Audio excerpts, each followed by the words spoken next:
This is a Bugaboo Buffalo, and these have gotten pretty popular, so a lot of people are buying them on the used market to avoid the high cost and so on.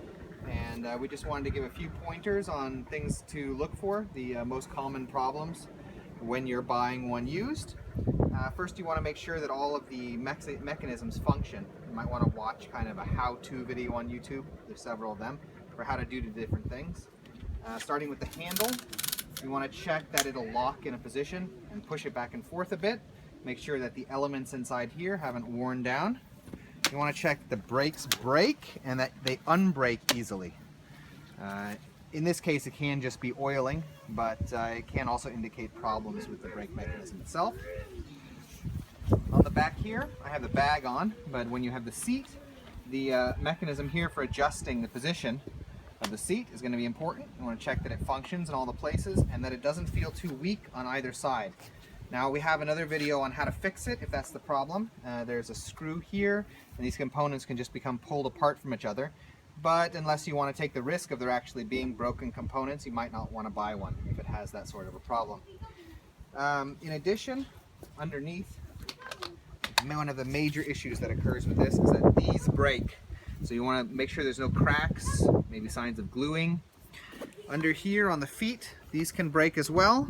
And a lot of times the seat frame will still connect onto the chassis. But depending on the price, you might not want to take it if it's broken there or there.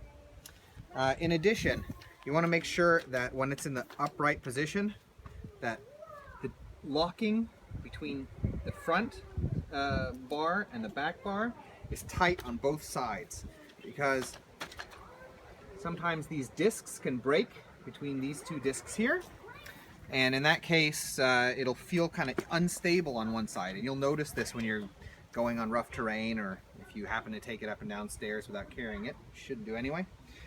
You'll notice that it's kind of falling inwards, and that's actually a pretty difficult thing to get a hold of and replace. Let's see.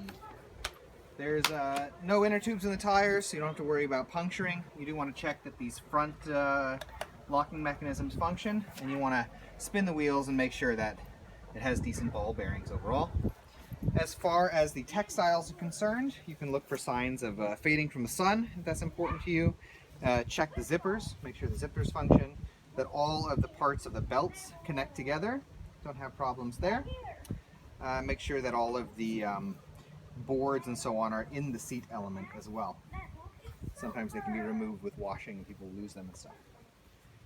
So I hope this has been helpful, and yeah, leave questions or comments below.